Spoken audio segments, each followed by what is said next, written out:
देखिए 2027 के इलेक्शन से पहले आयोग को बहुत सारी चीज़ें क्लियर करनी है, इसलिए आयोग पे प्रेशर तो है, लेकिन बहुत ही नकारा आयोग है भाई।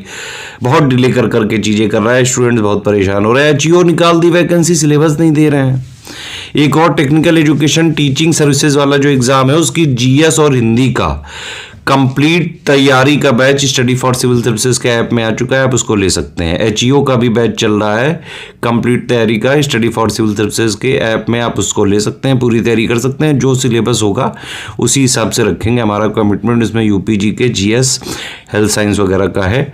इन तीनों में जो भी चीज़ें बदलेंगी वो सब अपने आप एचईओ में अपडेट कर दी जाएंगी। अब मुद्दे पे आते हैं। एक तो माइग्रेशन वाला है भाई, माइग्रेशन वाला यूपीएससी में में वो लागू करता है यूपीएससी, क्योंकि छतर सिंह एक केस है, वो यूपीएससी नहीं मानता है लेकिन वो यूपीपीएससी मानता है।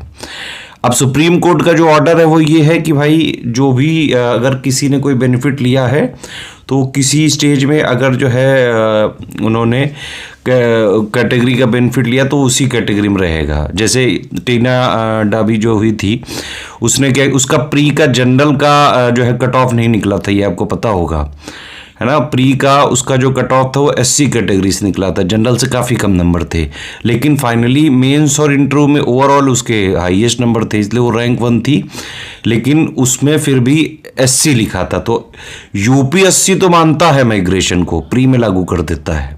अगर यूपीएससी ने माइग्रेशन ना लागू हुआ होता तो टीना डाबी 1 क्या प्री में ही ना सिलेक्ट हो पाती, ठीक है। लेकिन यूपीपीएससी नहीं मानता है, और यूपीपीएससी एक बार ये भी कहता है कि भाई वो यूपीएससी को फॉलो करता है, तो लॉजिकली तो यूपीपीएससी को भी प्री में माइग्रेशन लागू करना चाहिए, है ना। जब आप कह रहे हो तो क्यों नहीं कर रहे हो। इसी पे केस वगैरह चल रहा है और हो सकता है कि बहुत सारे रिजल्ट में बदलाव हो, ये बिल्कुल पॉसिबिलिटी है। ये भी एक आयोग पे बहुत बड़ा प्रेशर है।